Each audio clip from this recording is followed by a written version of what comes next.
Hello, everybody. This is Makira. Welcome to my channel. And this is another podcast about healing and healing from any trauma, things that are hurtful or have been sort of these shadows in your life for a long time. And I grew up, my sisters and I, we lost our mother very young. And down over the years, there were quite a few more other tragic deaths that took place on my mother and my father's side. So I carried quite a few things in memory that were attached to me, and I didn't realize how they were affecting me. So I want to pause and say that this was so important. I finally decided to start making videos because God was prompting me to encourage other young Black women that may still have some areas where they feel stuck, where they just don't know, why they're struggling in certain ways spiritually, and just the whole area of even going back to address some things. And he told me it's something that's not only possible, but rewiring your brain is a very simple way of being able to remap how you are processing things, but do it with his love and his word. And I wanted to talk about bitterness because I had quite a bit of those types of issues in my life, and I just couldn't get past a lot of things, try to pray over it and pray around it, and it just didn't work.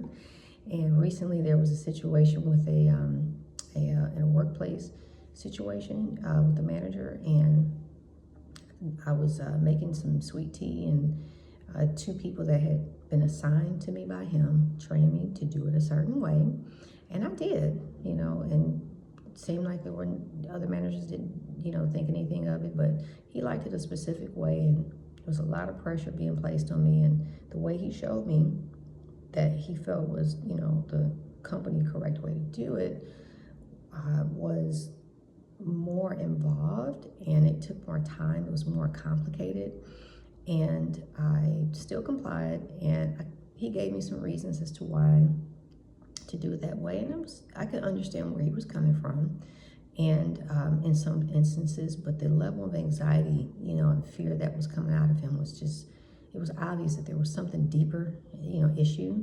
So I went to the restroom and I'm praying, and I'm, just asking Jesus to help me to keep my heart pure, because I could tell that I was feeling very upset.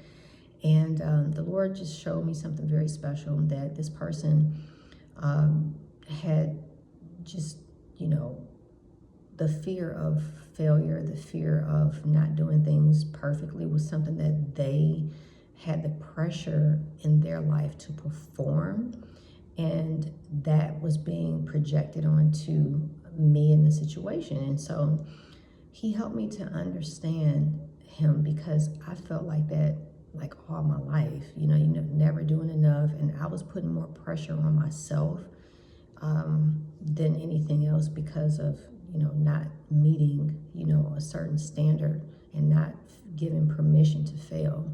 So anyway, the story comes to my mind, and the story is just quickly came to my mind out of the Bible.